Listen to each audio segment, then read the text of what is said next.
안녕하세요 여러분, 이화민 선생님입니다. 자, 오늘부터는 2단원 수업에 들어가게 되고요.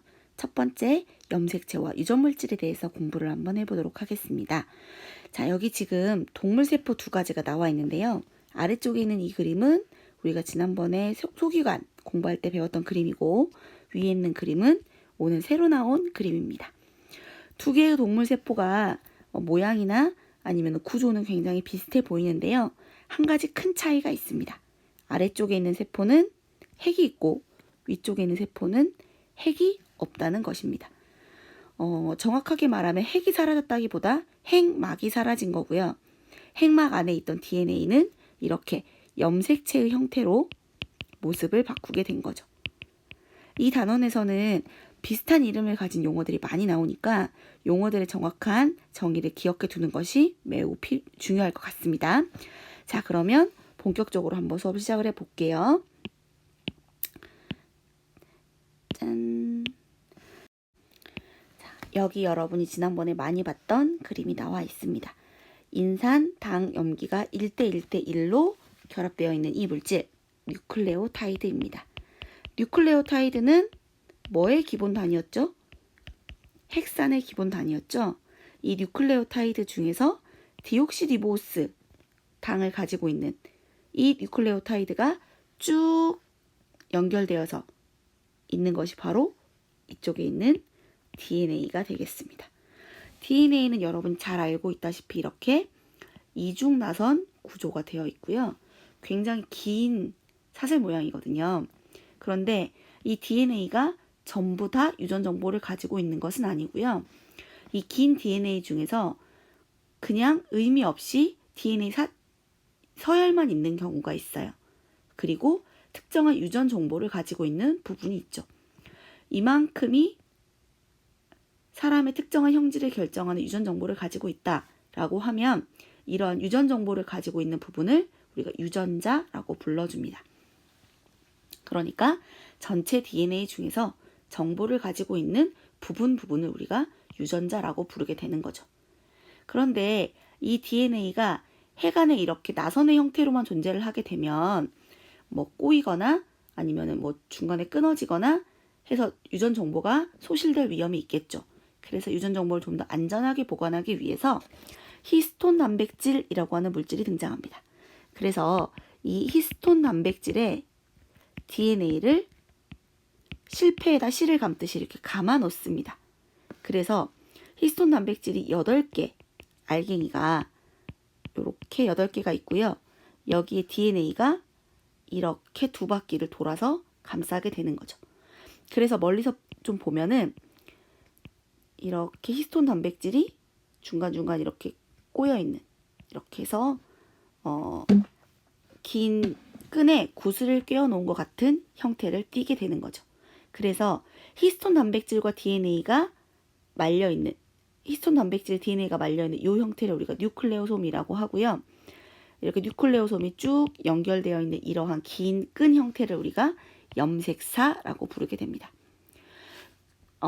세포 분열을 하지 않는 간기에는 핵 안에 이렇게 유전물질이 염색사의 형태로 존재하고 있다가 분열을 시작하게 되면 이렇게 염색체의 형태로 바뀌게 됩니다. 염색사가 염색체가 될 때는 좀 더 촘촘하게 말리면서 굵기는 두꺼워지고 길이는 짧아지게 되는 거죠. 이렇게 변하는 과정을 우리는 응축이라고 부릅니다. 그래서 정리를 하자면 뉴클레오타이드가 길게 이어져서 DNA가 되고요.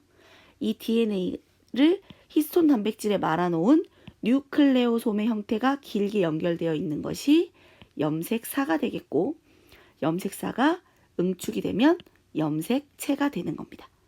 그래서 사실 염색사나 염색체나 물질이 달라지는 건 아니고요.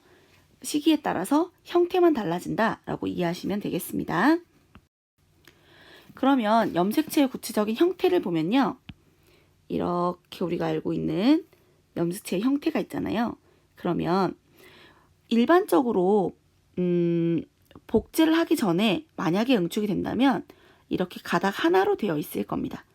그런데 우리가 염색체로 응축이 될 때는 DNA가 복제가 된 다음 응축이 되는 거기 때문에 이렇게 가닥이 2개인 상태로 염색체가 구성이 되게 되거든요.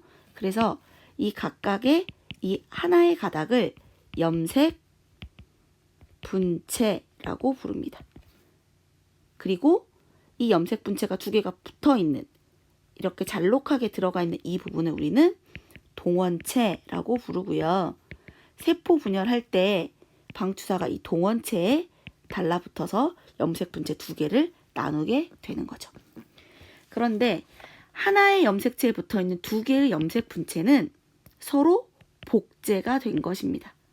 그래서 서로 유전 정보가 완전히 동일하게 되죠. 그런데 이렇게 있는 염색체가 하나가 더 있어요.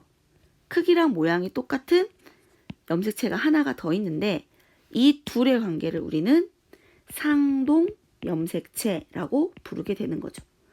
이 상동 염색체 하나는 엄마에게서, 하나는 아빠에게서 물려받은 것이고요. 같은 위치에 같은 형질을 지정하는 대립 유전자를 가지고 있습니다. 이 대립 유전자는 서로 내용이 같을 수도 있고 다를 수도 있는 거죠. 다만 같은 것은 같은 형질을 지정하게 된다는 것. 예를 들어서 사람의 ABO식 혈액형을 지정하는 유전자라고 가정해 봅시다. 그러면 이쪽 상동 염색체에 있는 이 유전자도 이쪽 상동 염색체에 있는 대립 유전자도 똑같이 ABO식 혈액형을 결정하는데 엄마는 O형이라고 하면 여기는 O형을 지정하는 유전자가 이렇게 있겠죠. 만약에 아빠가 B형이고 BB의 유전자를 만약에 갖는다라고 하면 여기에는 B형을 결정하는 유전자가 이렇게 있겠죠. 그래서 유전자의 세부 내용은 다를 수 있지만 같은 형질을 지정하는 대립 유전자가 같은 자리에 위치한다라는 거 알아두시면 되겠고요. 여기 그림이 나와 있는데 2개의 염색 분체는 완전히 동일한 유전자를 가지게 되고요. 상동 염색체끼리는 같을 수도 있고 다를 수도 있는 거죠. 이렇게.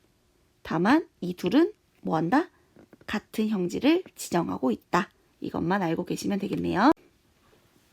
자, 그러면 여러분 이렇게 생긴 그림 많이 봤잖아요. 이런 걸 우리가 뭐라고 부르더라? 핵형 분석이라고 합니다. 핵형 분석. 이 핵형 분석은 주로 분열기 중기에 있는 세포에서 가져다가 많이 하는데 그 이유는 염색체가 또렷하게 관찰되기 때문입니다. 그런데 여기서 핵형이라고 하는 말이 있고요. 핵상이라고 하는 말이 있습니다. 이 2개의 차이가 뭘까요? 핵형은 염색체의 수, 모양, 크기 이런 걸 말하는 거고요.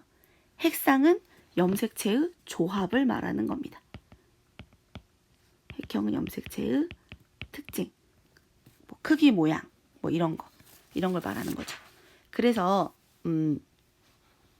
핵상은 우리가 보통 N은 몇 개, 혹은 E에는 몇 개 이런 식으로 표현을 하게 됩니다. 사람의 경우에는 핵상이 어떻게 되죠? 46개인데 양쪽 부모에게서 한 세트씩 받으니까 E에는 46 이렇게 핵상을 쓸 수 있겠네요. 그죠? 여기 보리는요. EN 14. 완두는요. EN 14. 이렇게 쓸 수 있겠죠.